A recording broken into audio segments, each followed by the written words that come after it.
Good evening all. Just uploading my tablet. Get rid of the sound. Looks like we're all good.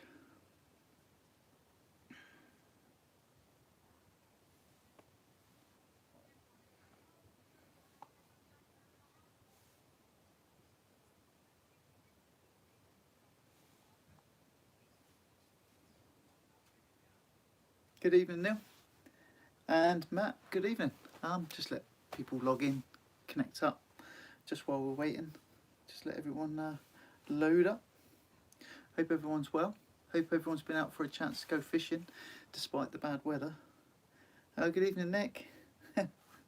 Lee, good evening. Young sir. Young man. Let's get rid of that, because that's going to get annoying, isn't it? Going to do a spinning thing. Barry Fox, Shane Humphrey, Steve Newell, Stephen Morris. Good evening, fellas. Glad you could join us. Let's get rid of this. That's better, isn't it? About that. Right in the camera shot. Martin Smith, John Humphreys. Good evening, guys. Been a busy few weeks. It's been a busy few weeks. So I'll let other people load up, but while we're waiting, there's 30 people on now. Charlie McDonald, good evening, buddy. Yeah, so there's a lot been going on, and it's been hard to keep track, to be honest.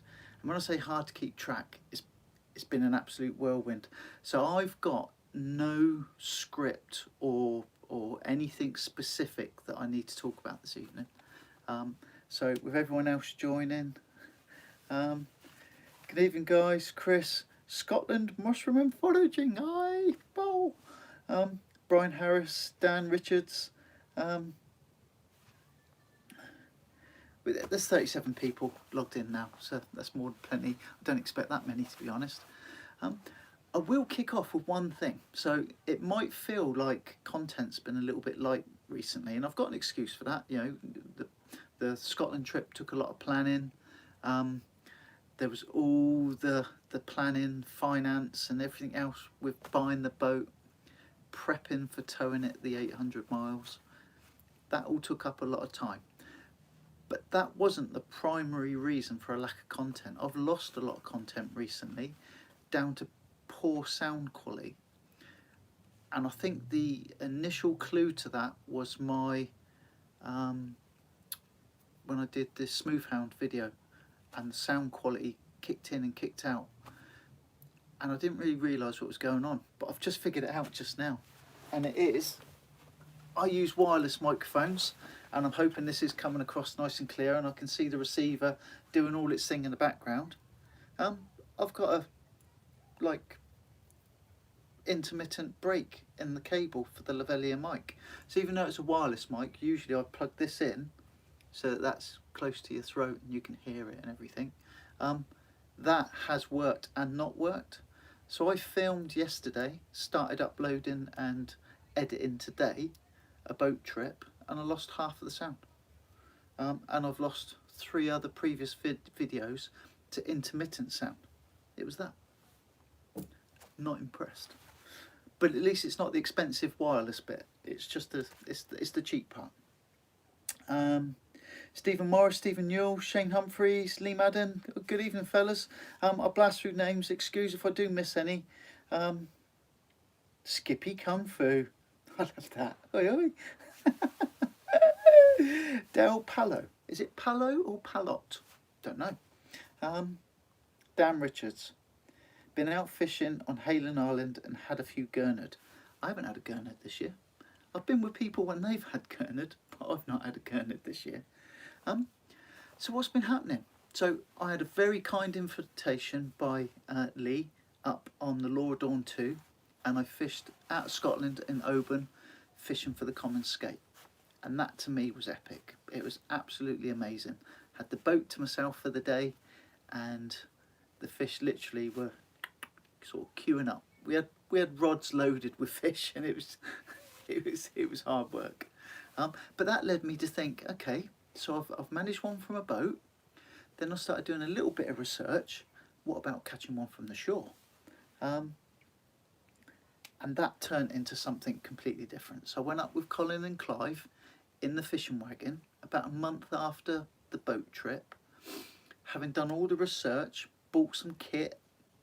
Didn't go mad, but I did buy some kit.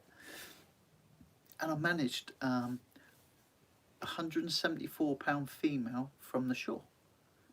Absolutely epic battle. Started up from a high level. As soon as the bite went in, it was the tiniest of tiny. I couldn't catch it on camera.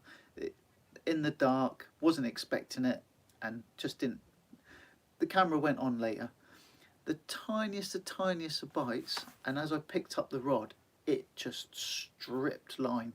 It was like someone had put it on the tow hitch of a car and they were driving home. It just went mental, and I was worried about getting spooled. I genuinely thought I was going to get spooled, and I had a full reel, no backing, braid all the way, of £90 Spectra braid, and it's like string, really thick stuff, and it just kept going and going and going. Anyway, if you've seen the film, Landed the Fish, Clive had a take and he lost his. I'd had another take and lost another fish, but taking them from the shore, totally different than from a boat. And for some reason, don't they go? They just go. And when you have a take that takes line like that, it really makes you wonder if you're going to end up having to let go of the rod or it's going to pull you in. It's quite an experience. So that was the Scotland thing. And then if you followed the channel, you'll see that while I was up in Scotland, I'd arranged to collect my boat. So towed the boat all the way back. That was emotional. 800 miles in total. 35 miles down a single track road across 2 mountains with the fishing wagon and a boat behind it to get to the car park to pick all the guys and the gear up to do 35 miles back across 2 mountains just to get the Corran ferry to be able to even start driving back. So that was a long day. And then obviously getting the boat home, launch and recover, realised that with the decline of money and funding, because I remember from having a boat previously, there are no slips. There are no slips near me. Slipways, or the ones that are there are really poorly maintained, to the point where I had a friend help me launch the boat, and it was difficult. So then I've bitten the bullet and I now keep my boat at a private boatyard. And I've been out a couple of times on the boat, learning the craft again, because it's been a while. So that's where I've been. I've lost some footage, significant amount of footage, 3 full videos worth, and I've had to trim some of the other videos down. I think I've just figured out what the problem was. 2 Scotland trips and purchasing a boat and everything else that's gone in with it. So that's where I've been recently. I'm going to catch up with what you guys have got going. Wild Atlantic lure fishing from Ireland. Hello from Ireland. Hello from England. I was lure fishing yesterday. I was using black minnow lures. I tried other lures, but black minnows were the only ones that were catching, at a hot water outlet in Southampton waters. And if I say it was good fishing, it was like dipping your lure in an aquarium. And you could see bait fish chasing your bait. And it was good. I filmed it and I was editing it earlier on. But that's one of the first films I've done on the boat now. And I'm looking to get back onto some shore fish. I haven't shore fished locally to me for a good couple of weeks now, a couple of maybe even 3 weeks. So I'm really keen this week to get back out on the shore. Why didn't I film, right, so James Cracker, why didn't you film the shoreside skate fight? I can explain that in a little bit more detail.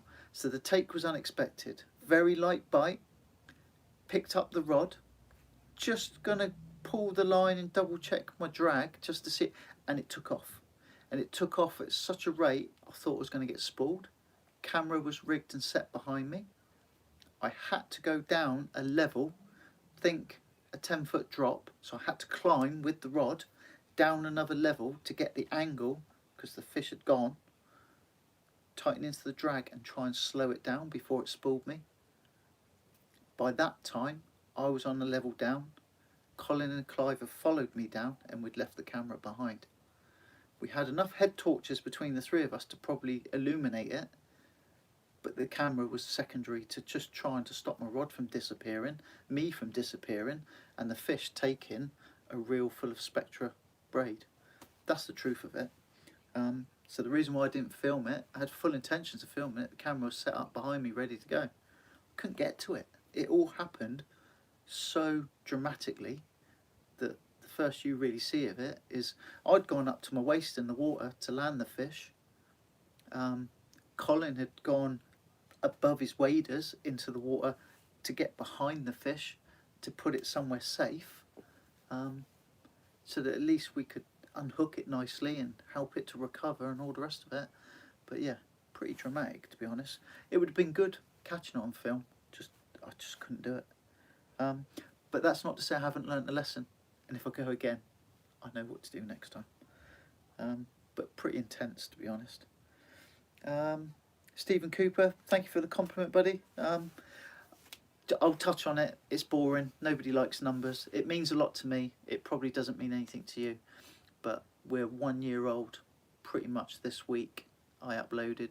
I started the channel in the August, but we uploaded the first video. I say we because it's my brother and I that went cod fishing down at Chesil. We uploaded the first video more for our own giggles, to be honest. And we're at over 2,000 subscribers now. Can't believe that, to be honest. It's been a bit of a roller coaster ride, to be honest. Troy, I always wanted to catch a giant skate or a halibut, but now I think it would just be hard work. The guys 4 miles further to our east that were fishing, so the Login Pier or jetty is quite a famous mark and has appeared in some videos. There were 6 people, I think, fishing there. We did stop and chat to them. We did ask if we could join them, but it would have been too crowded. And we knew we had a secondary and a, I'm going to use big words now, tertiary mark. So we had a third mark further on as well. So we decided to have our own space, but we didn't think it was going to fish well. Previous videos have shown that mark not produce at all, but theoretically should because it's deep water. Deep water close in is what you're looking for. But for the skate, you're also looking for a soft bottom. So a lot of it's craggy and rocky, kelpy. They don't like that. They like a nice soft muddy bottom that they can sort of nestle into, unless they're actively hunting, and I do believe they actively hunt. They're quite aggressive fish. But yeah, hard work. So that one that I got from the shore, I landed in about 40-45 minutes. The guy further down took just over 3 hours, I think, to land his.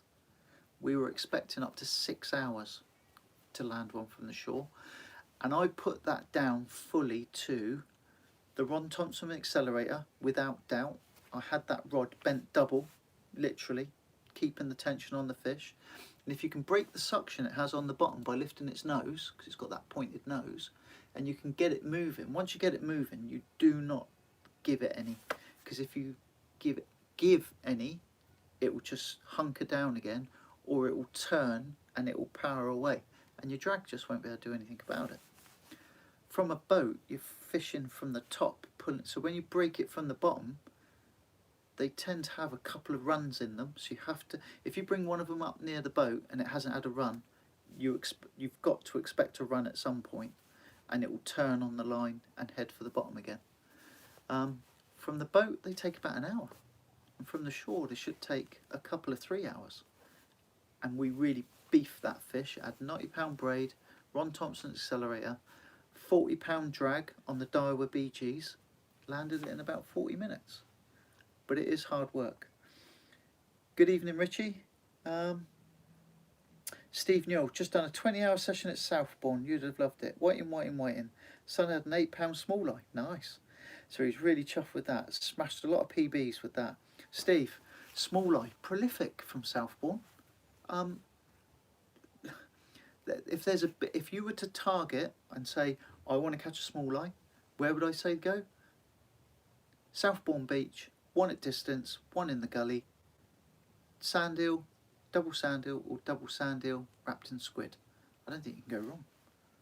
but people catch them on ragworm and different baits and all the rest of it. But if you was to ask what I would say, and an £8 small eye, that's a nice fish. Richie E, thanks for the compliment. Andy Scott put you onto the channel. Yeah, I'm glad you're enjoying it. I enjoy making it. I enjoy filming it. And I'm glad you enjoy watching it. Stephen Forster, Stephen and Mark, how's things with you? Great last video with the skate. I just wish there was a little bit more content. I wish I had. If we had hooked into one during the day, it would have been amazing to have the drone in the air at some point to film some of it. And everything took longer than I thought, and there was the intention of launching the boat while we were up there. I ran out of time. I just ran out of time with that. It would have been nice to have launched the boat to get some different footage and maybe spend half a day where we were fishing just to try and take one from the boat as well. That would have rounded off a really nice video. That and filming the fight. I understand totally that people were a little bit disappointed. I personally was disappointed as well that I didn't get to film the fight, because that's the epic bit. That is the bit that you can't really describe. But I'm glad you enjoyed it. Jamie Wills, oi oi to you as well. Stephen Cooper, sorry if I'm skipping backwards and forwards. Had a nice little thorny from Leon Soane this evening before dark. Only fished a couple of hours. The whole area at the moment it's like a switch, isn't it? So smoothhound season's finished. Then we had weed and some bits and pieces, and everything went really quiet for a good couple of 3 weeks. And now places like Eastney, Swimpool End, is producing some really nice ungulates. There's some thornies coming out. And everything just seems to have turned a little corner, doesn't it? So fishing's on the up and up, and there's early cod starting to be seen. So cod season's not full in yet, but it's getting there. Fusion Corrupt, good evening. Earl's Fishing Adventures, good evening, buddy. Hope you're well. Hope you've been out fishing. Great sessions there. Yeah, people like Hailing. I haven't been fishing at Hailing, but it's certainly on my list. And I think I might have to put some effort into that one, because Hailing's supposed to fish quite well. Oh yeah, Lee Taylor, Open Fisher, be your cameraman next time. Yes, I think for some of these trips, because I'm going with other people, it's quite rare now that I go on my own. Safety aspects as well as security aspects, believe it or not. On a beach on your own at 3 o'clock in the morning, you meet some strange individuals, not deliberately I may ask, but yeah, sometimes you do feel like there's an aspect where you do need a cameraman. Filming and fishing, your fishing takes a hit if you're concentrating on the filming, and if you're not concentrating on the filming, your fishing takes over, and then suddenly you realise the camera wasn't switched on. That's disappointing. Before anyone asks, that's not a child's drink, that's a man's drink. Charlie McDonald, were you up near Loch Allen? Someone please tell me how you pronounce that. Is it Loch Allen? Give a thumbs up. Or is it Loch Allen? Give a thumbs down or a frown or something, I don't know. Yeah, we were. Loch Allen. I'm going to call it Loch Allen. Loch Allen. The logging jetty, logging pier, is a very famous. The videos are on YouTube. We were further round.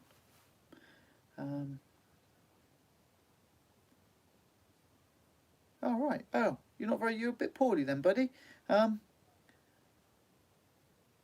Still headaches and going to get your bloods taken tomorrow. Hope everything's all right, mate. Don't get me scared like that. Don't worry me like that. I don't like seeing people that are poorly, or seeing that people are poorly.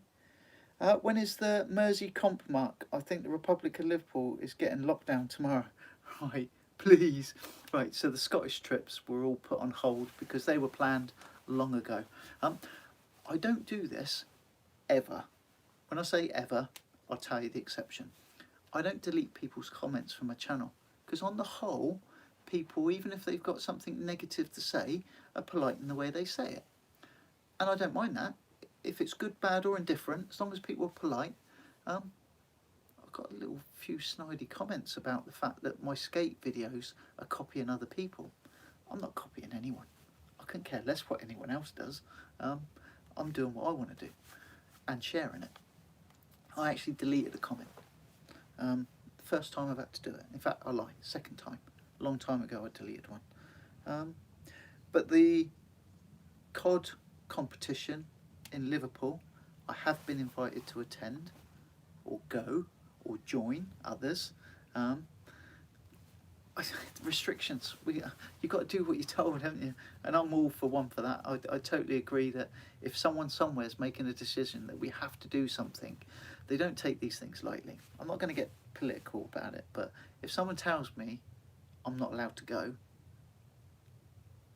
and it's a reasonable thing to restrict, I'm going to comply. So I won't be going. If the restrictions kick in, I hope they don't. Because the reason why I say they hope they don't is not for personal aspects, but if the restrictions are kicking in, it must mean someone somewhere's suffering. So I'm not too keen on that. Yeah, Earl, yeah, sorry buddy, I sort of skipped over you, didn't I? I started the conversation, and I don't know if you've noticed, it is a personal trait of mine. I do flit around a little bit. I should concentrate, and it's because my brain's going a million miles an hour. It's not doing anything. It's just going a million miles an hour. Yeah, Earl, sorry buddy. Yeah, I hope you're all right, mate. I hope you get yourself checked out, sorted out. A check-up from the neck up, so they say. Yeah, I hope you're all good, mate. When is the next competition? I knew someone was going to ask. And I was going to, it's actually, when I said there was nothing I had planned to speak about, competition was one of them. And a prize trip out on your boat. I don't think I'm quite at that. I need to learn my trade again. We launched the boat for the first time, and I took someone out experience with me. And I very quickly, apart from remembering everything that I thought I needed to remember, it reminded me that I was rusty. I used to launch and recover boats on my own. I've owned my own boats in the past. I've been, I maintained and used all the boats down in the Falklands, all the small ribs and fast boats down there. And I did it professionally as well. But not doing it for a while, I wasn't quite as good as I thought I was. That's the truth of it. So I've been practicing. So when I went out a couple of days ago, I took the boat out deliberately on my own from where I keep the boat, and there's a couple of pontoons and a couple of jetties, and I practiced like berthing, leaving and coming back, leaving and coming back. Lee mentioned sticking out loads of fenders and all the rest of it. I did all that. I put some fenders out over the side, come in hot a couple of times, bounced off the fenders, and a couple of times I couldn't quite get it right because you got river flow, tidal flow, wind, and anyone that drives a boat, that's what you have to contend with. And it was a little bit of a wake-up call that I needed some practice. So I won't be taking anyone else out in the very near future, but I totally would love to give other people the experience. I love my boat. I know it's a simple, easy thing to say, and you go, well, you should do. You drove all the way to Scotland to go and buy it. No, I really like my boat. The more I'm using it, the more I'm liking it.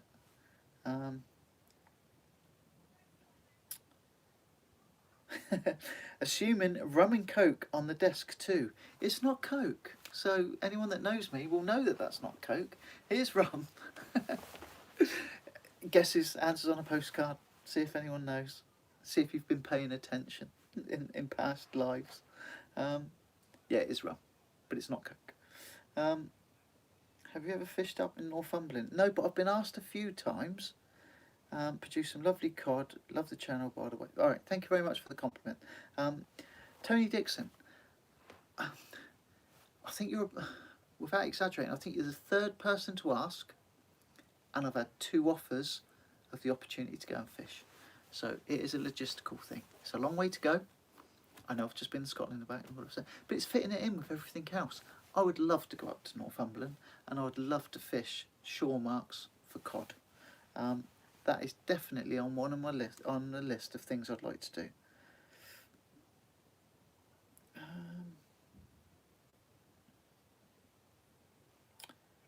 Probably rum and Dr. Pepper. Diet Dr Pepper. And no, not because I'm on a diet. I should be. Mrs. Williams said I'm chunking up a little bit, and I saw myself on film the other day, and I am chunking up a little bit. I need to ease up. um, yeah, Diet Dr Pepper. I just prefer the taste of it, and I know it's quite funny, isn't it? Large people, why are you drinking Diet Coke? Oh, I like the taste. I do genuinely like the taste of what we're talking about, Morgan Spice and Diet Dr Pepper. It's a taste sensation. I'm just reading. Hardcore fisherman having a bit of a low spot at the moment, so it's great to watch a few live streams. Again, hardcore fisherman. Sorry, if I know your first name, it escapes me. I don't know your first name. I don't think. But yeah, buddy, we're here to have a chat. If you want to message me, I'm available. And this isn't a pitch. This is a genuine. If anyone ever wants to have a chat, fishing wise, personal wise, if you want an ear, in my past career, because of the work we do, I've been trained that I can sit down, listen to people, if there are problems, if there are things they want to discuss. Sometimes someone just listen to a problem is halving it, definitely. I truly believe that. If any of you guys, because we are men, nothing's ever phased us, nothing's ever wrong. If anyone ever wants to chat, Facebook me, message me, Instagram message, and then, because I don't just actively give out numbers and all the rest of it, I'm more than happy to have a chat with people. If you want to share a problem, have a chat. If there's not a voice close to you, sometimes talk to someone that's remote, a little bit of a, not a stranger, but you know, you feel like you can just offload problems, can't you? I'm happy to listen. A problem shared is a problem halved, seriously. I do mean that sincerely, guys. If you need someone to chat to about anything, give us a shout. Pete Mosley, round again, coxswain. Evening, yeah, good evening, buddy. I watched before I came on here. I wasn't watching Top Gear, if that's what you thought. I watched John Locker's latest video going up, where he used the slow jig and the pollock and the coalfish. Good vid, I like that one. Anchoring in 300 feet of water. That's man's anchoring, that is. But where I was going with that, and I posted on one of his videos the other day. Oh, it's going to throw me now, I can't remember which one it was. But an acronym of letters. And there's only a few of us that will understand what they meant. And I don't mean to give private jokes and things that everyone else won't understand. But it's a Navy thing. And I put it on there. And he sent a smiley face because he knew what it was. He knew straight away what it was. And I was taking a mick. Steve, I'm going for spine surgery on Wednesday to the northeast from Cumbria. I still go, if not, been cancelled once already. Everything at the moment. So Stephen Forster, I feel your pain. I really do. Not your pain literally, because obviously you're a poorly chap. You need to get sorted out. But cancellations. The NHS at the moment is in absolute turmoil. So I've got friends and colleagues that have had multiple operations cancelled. You know, like test results lost, COVID restrictions, MRSA, swabs, and all of that stuff. It is a nightmare. All I can say is be persistent. If it's your personal health and your personal well-being, beyond the boundaries of being a pain in the backside, there's only one person that's ever going to look after yourself as well as yourself, and that is you. Get onto them. Tell them it's not acceptable. If it goes on too long, there are specific things that you can do. You can Google this, and if you're not being looked after in the way that you should be looked after, stand your ground. Stand your ground. And we're not good at it. Us men aren't good at it. My wife, if it's my wife, she'd be straight up there. What's going on? We don't do it, do we? We just don't do it. Yeah, Mersey comp may be cancelled. Yeah, I half expect that. I don't want it to. I'm a little bit upset if it does. But yeah. Yeah. So the less we talk about that one, don't want that competition. I really, that was one of my little flags in the distance that I'm like aiming for. When work's hard or not good, if life's hard or not good, just put a flag 2, 3, 4 weeks ahead, focus on it, and make it happen, and you'll get there.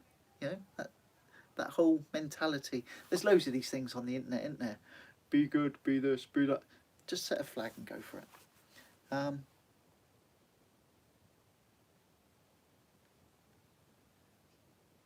James Cracker, thank you for the offer. Yeah, I might get in touch.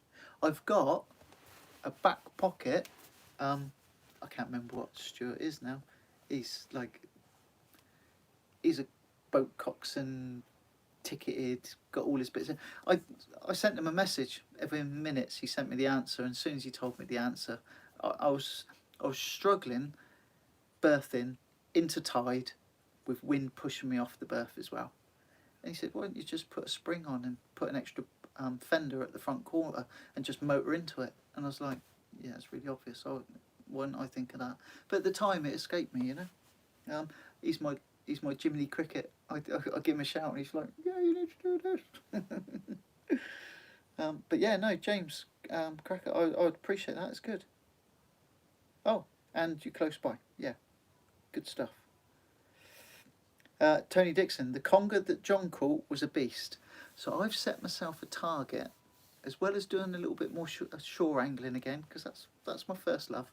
At some point, and I'm gearing up for it. And shamelessly, I'll hold my hands up to this. And when I show you on the film, and when I get to use it, I'll totally acknowledge where I got it from. I've made up copies of John's wrecking rig. You know, the one that he catches the conger or the ling on.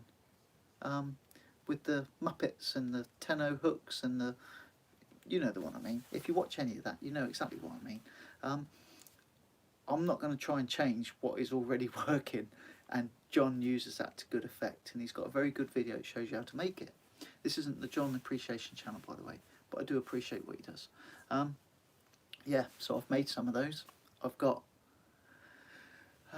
700 feet of rope for my anchor warp. I've got all my anchor stuff set up, and my ordinary ring and my ordinary buoy. Just got to practice it and use it. Do some wreck fishing. Next summer, I'm going to do some shark fishing. That coalfish was huge. It was, Wayne. Absolutely. It was a stunner, wasn't it? Just short of the double figure. It almost was disappointing that it needed just to tip the scale, didn't it, to be a double figure coalfish. But yeah, that was a cracking coalfish. Special Sea Dutyman close up. Right, James. So you know the full acronym then. So I expect you now to type in the full acronym of what I actually put. So it was special, yeah. Stephen Dibble, good evening, buddy. I hope you're well. Lee Mack, yeah, no, it's all good. If there's anything we can help with, and I say we because sometimes I post a question or I show something fully expecting to be corrected. I don't pretend to know what's right, wrong or indifferent, but I'm happy to share what I do know, or what I do. And I think some of the best aspects of some of the learning bits of the channel is in the comment section. So it's actually worth reading the comment section sometimes. I know that can be a little bit tedious, but if you're interested in a specific subject, go through the comments, because the feedback that other people put in, like yourselves, there's some cracking bits of information in there. Did you see John look at cat? His John? Yeah, I did. We're talking about John tonight, isn't it? Yeah, I did. I've never caught one of those either. Yeah. Right. So this is close to my heart. Hardcore fisherman. Had your bike stolen from work? When you say bike, is that a motorbike or is that a push bike? Oh right. So if you gave chase and then had a heart attack, oh, God. Mate, you're going through it at the moment, aren't you? So you've had your bike stolen, given chase, you've had a heart attack, and then your dog's passed away. It's not funny. It's not a laughing matter, mate. I'm not going to make any fun at you. I'm not going to laugh or anything like that, mate. Things happen in threes. Things happen in threes, but then on the flip side, when you've had bad 3 things happen, the next 3 things should be good 3 things. So there's light at the end of the tunnel. If you've had bad 3 things, and it sounds certainly like you've had 3 bad things hit you all at once, yeah, seriously, 3 good things are on their way. I don't know what they are, where they're coming from, or what they'll be, but you watch that. You know, good things happen. Sit tight, buddy. And if we can help out in any way, just stick a fist in the air, give a shout, and we'll see what we can do. So, I've sort of caught up with any questions and bits and pieces. My brain's been buzzing away in the background. I've had a little bit of an experiment. So I've watched other people, I've seen other things, and earlier on in the week I went out and bought myself a 20 kilo bag of bran, horse feed basically, big sack of the stuff. And when I go fishing now, when I've gutted or cleaned or not going to use the head, or the fish has come back and it's fairly fresh but it's not going back out, I collect it. I bag it so it's all sealed up, and I'll put it in the freezer. And then I've got one big plastic tub in the bottom of my chest freezer, my little second-hand one that I bought a few months back, and I'm collecting. So I bought some ragworm a few days ago, forgot about it. Hold my hand up, I forgot about it. So that's in my bait tub, frozen now. Squid that I'd opened and not used at all, and it's starting to go a little bit niffy, that's in my bait tub. And I'm collecting all these things, mackerel bits and squid and all that lot, and I've got my bran. And you can get sardine oil, top tip now, sardine oil. You get all these bait enhancers and all that kind of stuff. If you go to Decathlon, they do a litre of sardine oil for £4.70. A 20 kilo bag of bran is £6. So for 11 quid, you can bulk out all your baits in the future, make frozen blocks and use them as ground bait. I'm going to use them off the boat. I'm going to lower them down in a bag or onion sack, or I've got an old laundry bag I'm going to use. And I'm going to have a little play with that, because next summer I am going to go fishing for blue shark south of the Isle of Wight, and I'm going to have to chum for those properly, but I'll use bran for that as well. And possibly try out this sardine oil, because it's just an oily, it's going to put out a slick, and it's going to soak into the bran and do all the other stuff. I think they do a 5 litre container, 5 litres of sardine oil, and I think it's about £17. And a 1 litre container is just short of £5. It's £4.70 or something like that. So I've been playing, making like adult cakes, pucks and things, and I did chuck one over the side of the boat. I had some hardback crabs left over from smoothhound fishing that were frozen in the freezer, some mackerel, some whiting, and a few other bits of it. Smashed it all up, mixed it in with some bran, put some oil in it, froze it solid into a block, put it in a bag and lowered that over the side. Yeah, and I'm going to play around with bits and pieces like that and see what's going on. Let's have a quick look, see.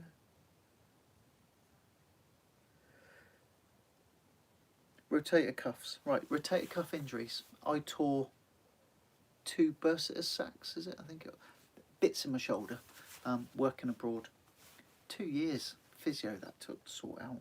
So, Stephen, rotator cuffs don't heal quickly, but they do heal. So negative, positive, all that kind of stuff. Push bike. So you had your push bike stolen. I think there's 2 aspects to it. Theft at the moment, and vandalism, and some other unsavoury type bits and pieces that's going on. Certainly near where I live is down to a couple of things. I think some of the theft is people have lost jobs, and I know it's not an excuse, but then that has a knock-on effect through the whole family, cascades down. So if parents haven't got any money, children ain't got money, and then children are then going out, and some of the vandalism thing at the moment, there's just no police presence. There's no police presence, and they're not prosecuting people. So people are getting away with it and then doing it again. That's my 5 worth. James says, have you got a rope to launch your boat with? length of line from your car seat. Yes, I have. So goes into the water, or the green stuff on the slipway top tip. Right. So just a quick one on launching. Then I am quite good at launching. I've done a lot of it, and I can reverse and make the trailer go where I want it to go, which I see a lot of people struggle with. The only thing I'm going to have is I've got no rear view other than side mirrors with the fishing wagon, so I've got to pull my finger out and fit the camera. And I want to fit the camera, might even fit two to be honest. One looking at the tow hitch so I can back up without anyone else giving me any direction, and one up high so that I can see the slipway beyond the boat, just because there's other users there as well. But I've got quite a good routine for launching and recovering the boat. And my trailer, you only really need to go below hub level because it's got the full pivots at the back. So the boat, it literally needs 18 inches of water and the boat will come on and off as long as you've tilted the engine up, which is standard. It's a nice trailer actually. Let's have a look. You can get free fish guts from the fishmongers. I can just picture Mrs. W's face. I turn up with a big bucket. What's in that bucket? Oh, I've got a big bucket of fresh fish guts. Fishmongers. Where are you keeping that? Oh, I don't know. In the bedroom? In the kitchen? I don't know. I'm making light of it. I can just imagine her face when she sees me turn up with pallets and boxes of fish guts. It's bad enough that I've got a bait freezer as it is.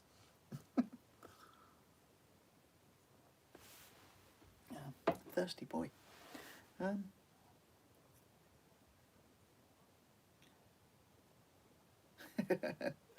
If we can cheer people up and if you can have a laugh at my expense, all the better. Chris Timms, you've got 2 weeks off.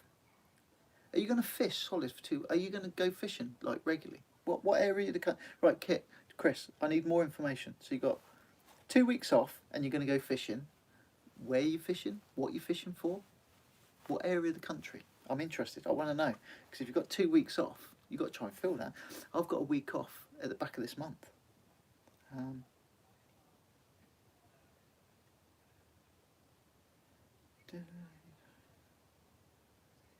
Right, get yourself an old style hand crank meat grinder to mince up your shark block bait. Yeah, definitely. I do need an old style mincer. Anyone knows where you feed it in? If you're going to get rid of your other half and bury it under the patio, you mince it first and feed it to the pigs. I need one of those.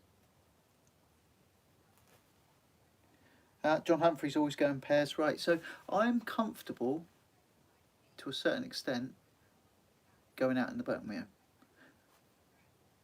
I was a strong swimmer, I was a rescue diver, but I'm not naive enough to know that cold weather, boat drifting away from nothing worse than being in the water and watching your boat drift away. You can imagine that, can you? So I was a diver when I was in the Navy, but I'm not naive enough to think that, you know, you got your keel cord, a life jacket, you dress for the occasion, got all the safety gear in the boat, you got your flares, you got your grab bag, first aid kit, fire extinguisher, got all that. There's always that 1 in a million chance of something really bizarre is going to happen. So you just try and mitigate it as best you can. So my radio's got, is it DSC? You've got a one flip up, press it, and it will send out your GPS coordinates as well as a mayday. You don't even need to talk into the radio, but you have the radio and you can talk into it. Never underestimate the mobile phone. I've got always an auxiliary power pack. You may not be able to get signal, but you know, every safety aspect you can physically think of, I think I've got covered, but that doesn't mean that something could still happen. Sadly, there was a case recently where a boat was recovered in the Solent. The guy was on his own, and I think, don't quote me if I'm wrong, I think he'd had a heart attack and he'd passed away. Someone had reported seeing the boat and it hadn't moved for some time. They went to investigate, and I think the guy had passed away, which is very sad. But things can happen, you know. But then things can happen. That could happen in your garden, could happen in your workshop, you know, and all that kind of stuff. So there is still an element of risk, but wherever possible, I prefer to go with someone else.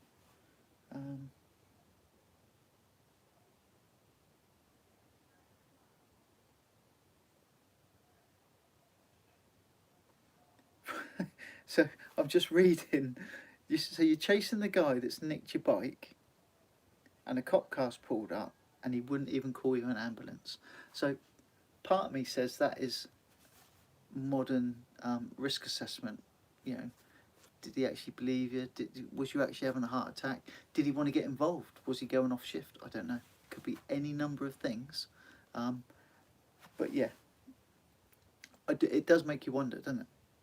And also, you hear about things happening and people being close by and just not even helping or not wanting to get involved. Excuse me.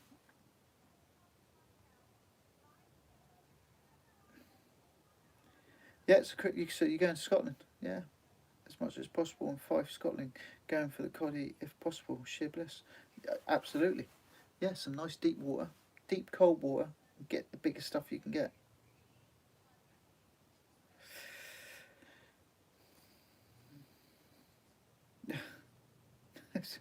Reading that, it's not funny, but it is funny, but it's not funny. Um,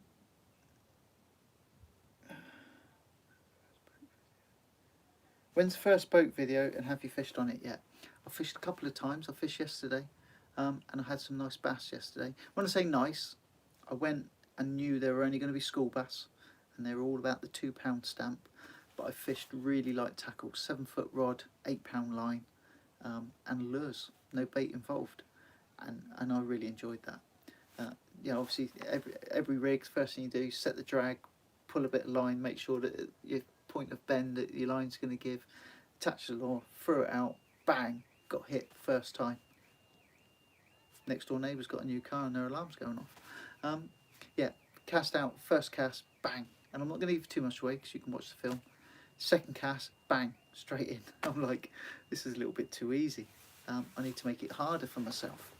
And then once I thought that, I didn't catch any more for a bit, which is always the way.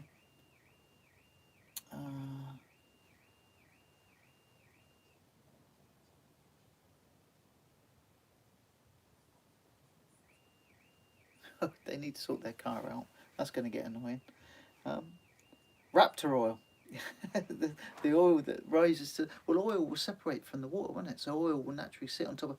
And I suppose that concentrated film of oil at the top, that'll be the good stuff, won't it? I don't know. Just been given an awesome 3.6 metre sib. Operation Lock a TFC trout is go ahead. See, right, so Open Fisher, Lee, you've got a 3.6 metre sib. I've got a 3.3 metre sib. Sat in its bag. It's all folded up for the winter now. A friend and other YouTube channel is interested in having it, but if he doesn't for any reason, it'll stay here. I'm not in any great hurry to sell it. I offered it to him because I thought he might be interested.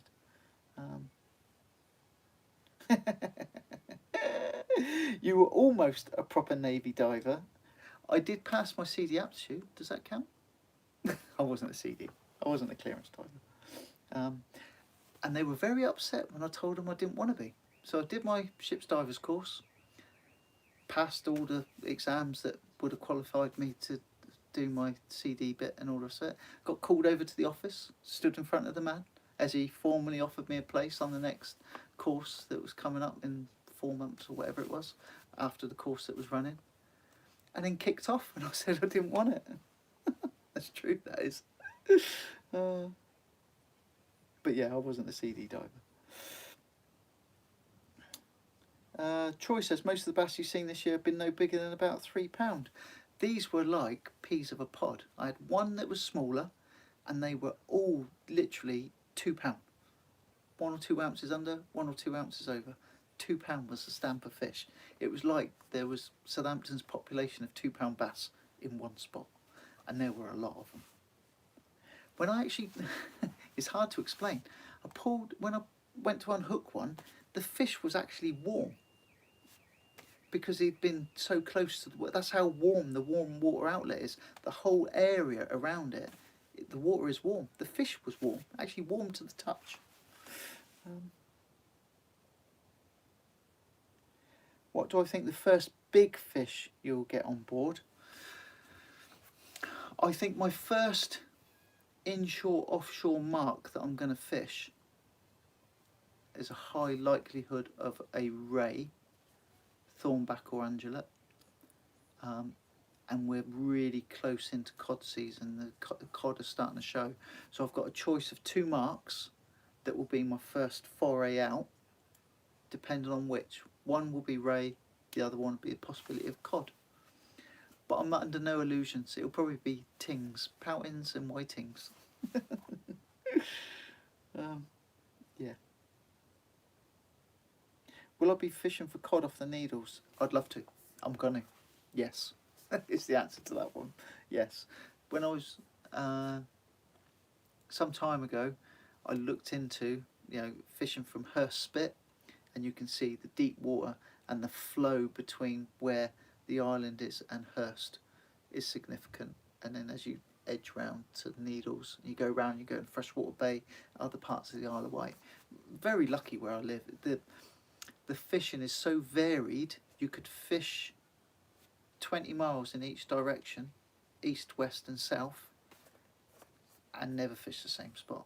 You've really got to focus in on what the hot spots are. So the hot spots for me are the Needles, this is for boat, Brown Down deep water, Stokes Bay deep water and Nab Tower. Then you've got some banks where you can go live sand eeling for bass. I've got a way of getting live sand eel. Really interested in starting this off, and I think it's going to make very interesting viewing, because we're going to go and collect live sand eel, keep live sand eel, and then use them on the boat at some point in the future, and from the shore, may I add, because they're amazing bait. Live sand eel. Sounds like you're looking for sharks. I am. Oh, I would like to do all 3. Yeah, I'd like to do the Grand Slam of sharks. I'd like to do the blue, the thresher and the poor beagle. If I could manage those in 1 year, that would be amazing. If I could manage all 3 of those in a lifetime, that would be amazing.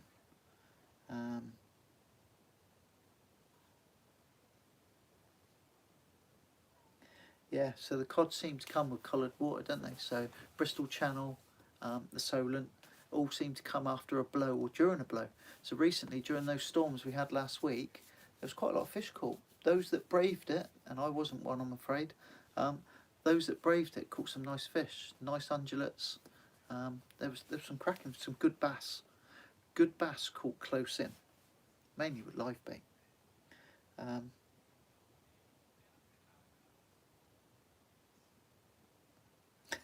It's the last good branch left in the mob. Aircrew, I think, trumps it. If you can get aircrew, which is like the proverbial rocking horse doo-doo, that is the #1 job, I think. If I knew then what I knew now, and that it was possibility, aircrew was where it was at. They earned big money as well. Big bass around the back of the Isle of Wight, definitely. I got my eye on those. We used to catch double-figure bass, going back some years, quite regularly.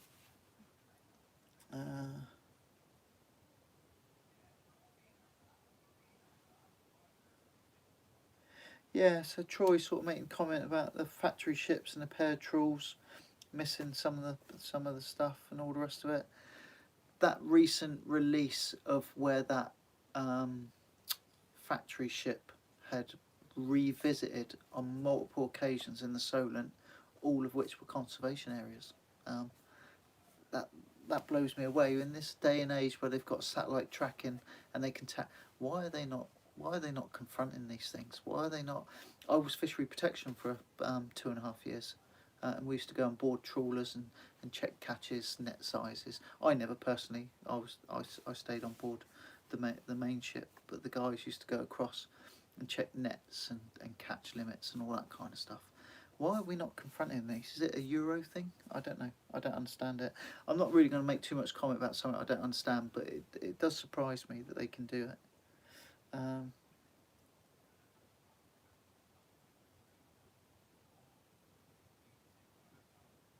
Yeah, so boat fishing. I don't want to. I want to get the balance. So I'm very keen, because I feel like I haven't done it for a while, even though we fish from the shore up in Scotland. I miss getting, I've got my Century fire blades and my Pen Mag 3s. I know they've got the Mag 4s out now, but the blues wouldn't match the red bits on my rods. So I've got Mag 3s with the red bits. I didn't know that. I didn't know that. Is it me, or has Century released a lot of rods recently with blue trim, just at the same time that Pen then released their reel with blue trim? Maybe I may be a bit cynical here, because my fire blades got red trim when Mag 3s were out with the red bits. I don't know. Do people do that? Do people match stuff like that? I don't know. So Gobby Dave, fished many years sort of charter boats off the Needles, big as £32. Is that cod? £32 cod? Because my brother's got some cracking pictures of back in the 80s with him, with some really, they're like half the size of him. They're huge. They were caught off the Needles. Stephen and Earl want me to steam round to Cumbria. I'd trailer it. Why steam it round? I'd trailer it instead. Trail's really nice, actually. Live sand eel, from where? Right, very quickly then, the plan. So I know someone that quite regularly, he's got a saltwater tank, and he gets a stone of sand eel. So that's, what's that, £14? Is that £14? I don't know Imperial that well. A stone of sand eel. He drives all the way down to collect it, takes a cool box that's a third full of ice, and 2 beach towels. When he gets to meet the boat, he soaks the beach towels in the sea where they actually are, where the boat's moored up, wrings them both out, doubles up and lays a towel on top of the ice. They ditch a stone of sand eel on top of this huge great cool box, and then he lays the other wet towel that's been wrung out on top, shuts the lid, don't put any compression on them, just let them be, puts them in the car, 3-hour drive back, empties them all into a big saltwater tank that they've got proper filtration, and it's got salt water coming from the sea, fresh coming in, and all the rest of it, and it keeps them alive. And then when they need them, they net them, put them in their canoe, put them in their aerators and the boats, and go out and fish with them. So I'm not bringing them back and putting them in a tank as such, but I'd like to be able to put them in a pot, you know, like a sand eel net pot in the water. You know, I'm not going to keep them at home, but I won't take a stone. Or if I do get a stone, I will freeze some. Vacuum pack them, you know, with the old vacuum, 10 in the bag. Because I spend a fortune on sand eel, because I use them for ray fishing. You buy 2 packets each time you go, you know, £3.5, £4, £5 a packet. Let's say £10 a trip. 3 or 4 of those a month. You can get a stone of sand eel live for 20 quid. It's amazing how much we pay for packaging and stuff. A trip to Cornwall might get you all 3 sharks. I want to do them where I live. I want to do them south of the Isle of Wight, because they're there. Threshers are there, poor beagles are there, and blues are definitely there. I would like to do them local to me. I'd like to learn how to do it, and to do it, and you know, capture it and film it and do all the other bits and pieces. Yeah, plenty of conger in the Bristol Channel. Has anyone noticed the rise in straps and congers? I'm positive there are more straps around, catching more straps in more places now than I've ever caught before anywhere else. You know, when I was a kid, never used to catch straps and congers from the shore. It was always you had to go in a boat and go off wrecking to go and catch a conger eel, and you didn't see strap eel. Is it a global warming thing? Is it a difference in balance? I don't know. But has anyone else noticed that in the last 5 to 10 years, there's a marked rise in the number of eels?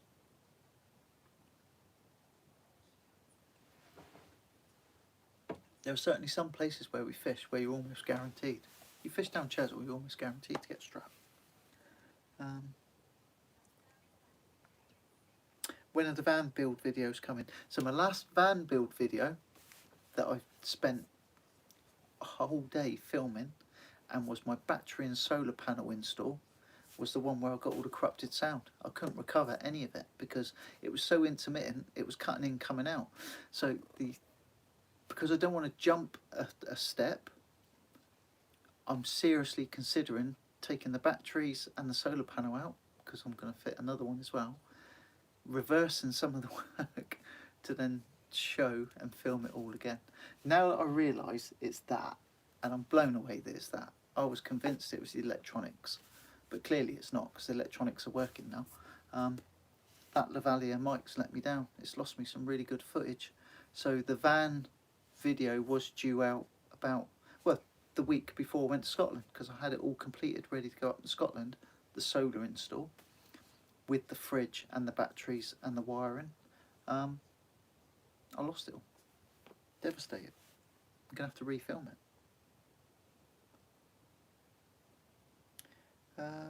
Yeah, so yeah, £32, and Gobby Dave's just confirmed that that was a cod.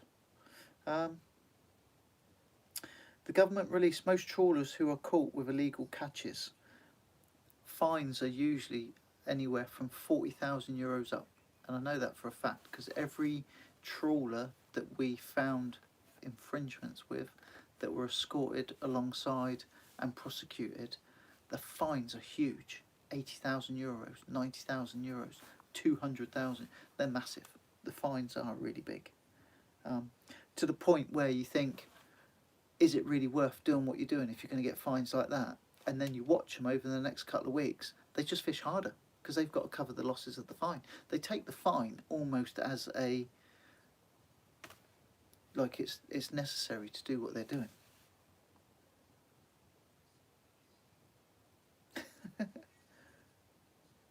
Dave Birchall, watching videos for 2 days solid. You'll get constipated. Watching me drone on for 2 days. You're a very tolerant man. 2 days solid watching it. Jay, smash fishing. Same here, straps everywhere. Yeah, but you get some good size straps. They're sort of like bordering not straps. When I'm saying straps here, we're talking like pound, pound and a half, £2. And I expect you've got those as well. But you seem to have a stamp of bigger fish over in the Channel Islands. But yeah, big rise in eels, definitely. So Dave Birchall, yeah, I've got more van films coming. I'm going to have to refilm that one, which is a bit devastating, really. If you watch the flooring one, I've done all the trim work, all the filming of that with how to fit nice right angles and all that. I lost all that. The solar panel on the roof, the battery install, the brackets, the mounts. Yeah, lost all that. So I'm going to redo it.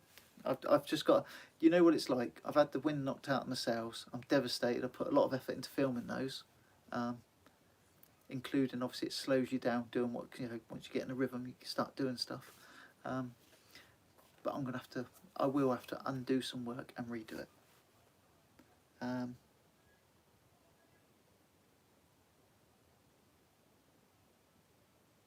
Yeah. Squid fishing, yeah. Love a bit of squid fishing. You eating all the squid? Those squid, the ones you catch, not the ones you buy frozen, they're supposed to be the best bait. That's what I've been told. I don't know because I've not caught any squid. But yeah, I enjoyed watching that squid. That was huge. Now, Jay, that squid you caught, that was big, wasn't it? And then you ate it. And you've got supermarkets over there.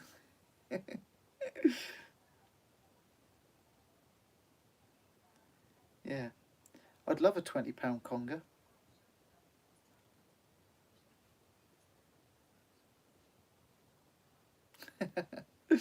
Chris Bunt, do you mind giving a rough idea? Oh, what am I doing? Chris Bunt, do you mind giving a rough idea how much the boat costs?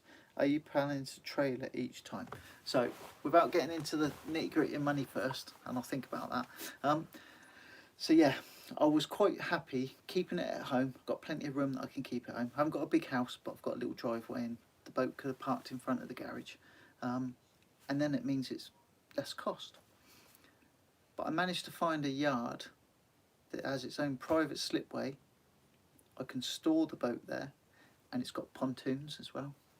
So part of the launching on your own is to be able to launch and then walk the boat to a pontoon, tie it up, recover your trailer, sort all your bits and pieces out, warm your engine up, and off you go. What isn't so easy is if you've got a slipway, public slipway with beach either side of it, you launch your boat, you've got to anchor it, you've got to make sure that it doesn't drift and start beaching itself. Most of the Solent is shingle with intermittent rock, so you don't want, you know, the boat just bouncing up and down on top of something like that. Sometimes you might have to double anchor it. You have to use chest waders, and you've got to split your trailer and your van. You know, you've got to park the trailer in one place, the van, and they'll pay for parking, do all that kind of stuff. And it's a bit of a nose. Whereas in a private yard, I can leave the trailer and van hitched up, go off and park it. When I've launched the boat, I can just walk it off the trailer, walk onto the pontoon, tie it up, drop the leg, start the engine, let it warm up, go and park my van, but leave it connected. It's all secure, it's got CCTV, gated access, codes and all that kind. It's got toilets and shower facilities there. Even down, it's little things, the boat's down on the pontoon, all my stuff's in the van. I can put it in a trolley, they've got trolleys there, and you walk it down the pontoon, load your boat up and put the trolley back, and away you go. But I'm quite happy to trailer it around, because I've bought a nearly new boat with a nearly new trailer, nearly new engine. The engine had 25 hours on it. So yeah, I'm happy to trailer it to go elsewhere. Got a really exciting plan for next year. I'm not even going to tell you about it. It is, if it comes off and if it goes how I think it's going to go, it's going to be epic. Midsummer next year. Yeah, I've got a long distance trail, long distance drive in the boat. That's as much as you're getting. How much does the boat cost? Well, there are a lot of Warrior 165s kicking around with about 100 to 200 hours, older trailers, older boats, and less spec electronics. And I watched online loads, and they're all about the 13,000, 13 and a half, something like that. Mine was 15. It's a lot of money, I know, sort of makes you flinch, but I took the option. I used to have a nice car, sold the car, sold the motorbike. They were my two forms of transport and, you know, my hobbies as such. And I bought myself an old transit van. So I bought my old transit van, bought, paid, cleared, you know, there's no finance or anything like that.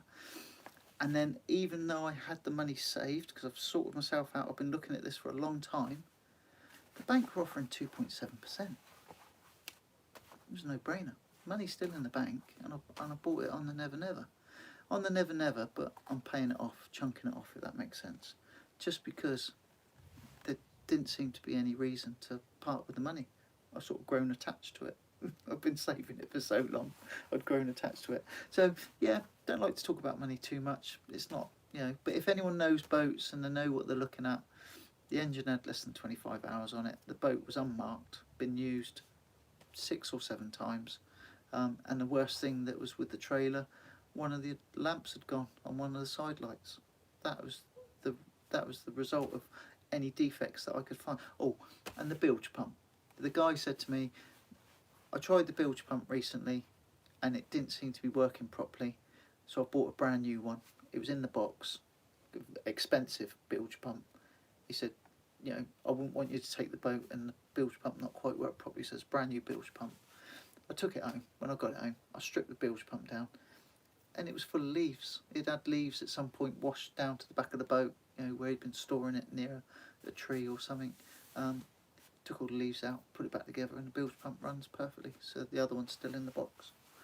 But yeah, that's how much I paid. A lot of money, I know, but it's been a dream of mine for a long time.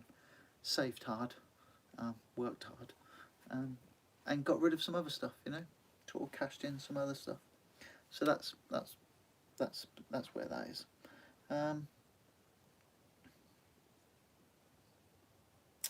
Advice: winter coming, in the market for a new waterproof thermal 2-piece suit. Any ideas? Right, I've looked long and hard at this. I watched a trawler programme on the telly the other day, and every single person in the fish market on this programme had Fladden jackets on. Fladden jackets. The two-piece Fladden, the blue and yellow or the black and something, the bib and brace are enough to keep a person buoyant. The jacket is enough to keep someone buoyant. The two together is like 200% buoyancy. And I would still wear, if I wore the bib and brace, I'd still wear my life jacket on top, because it keeps you in the right position in the water. So I think I'm going to be buying the is it Fladden? I think it is. About 170, 175. Excuse me, fizzy pop. Fladden, I think is what, that's where my research has led me. There's more expensive, there's cheaper, there's different quality, different standards. But because each kit, so you can take the jacket off and you'd still be buoyant if you went over the side, I would still wear the life jacket. So Fladden, the answer to that question. That's what I'm going to go for.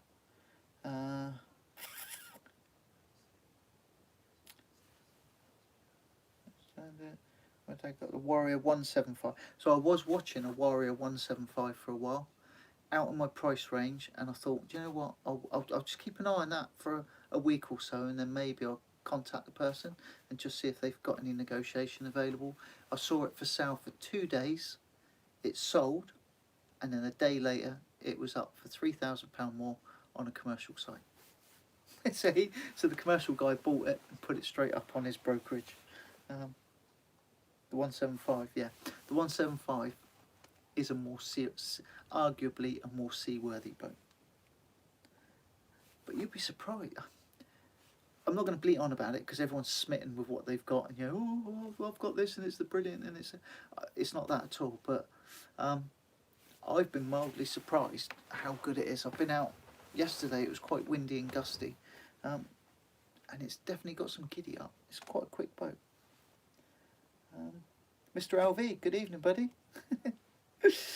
An hour and a quarter late. Yeah, so J. Terry, sound investment, Warriors and Orkneys hold their money for years. I figured, going by what I've seen resale, that if I had it for 5 years, I'd lose very little money.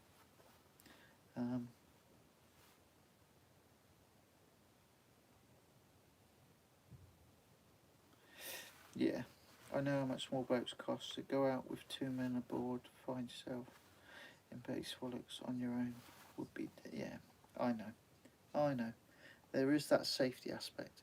So we're sort of coming to the end where we've run out of questions. I've got a funny feeling that Jay might be doing a live in a minute, and other people have probably got work and stuff.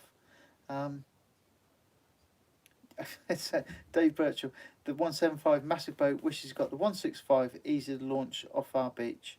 Yeah, definitely. That was part of my consideration as well.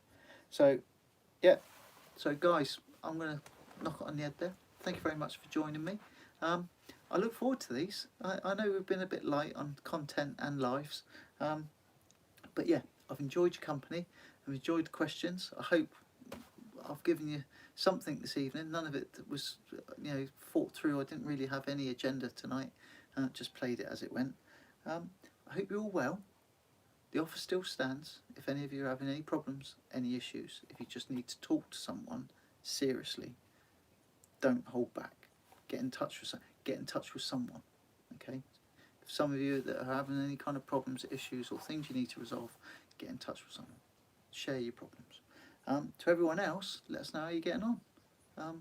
If you're out fishing, if you're going fishing, if you're going to invite me along fishing. Shameless plug. It'd be nice to meet you, see you, speak to you, fish, socially distanced near you. Take care, goodbye for now, and I'll speak to you again sometime soon. I'm going to finish my man drink and maybe have another. Take care. Bye for now.